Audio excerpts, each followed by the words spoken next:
สวัสดีครับวันนี้มาพาเยี่ยมชมเล้าผสมของเจ้าขันเงินกับแม่สายกุมันดอยแม่สายกุมันดอยพ่อเจ้าขันเงินไก่ต่อสายหมานติดเฉลยเยอะแล้วครับตัวนี้ติดเฉลยเยอะแล้วครับสายของไก่เหล่าฟ้าสังนะครับเหล่าฟ้าสังของทางค่ายทางอีสานนู่นละครับ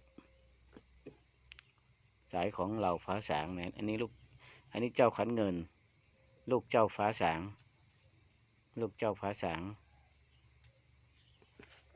ผมจำชื่อเจ้าของซุ้มไม่ได้นะครับ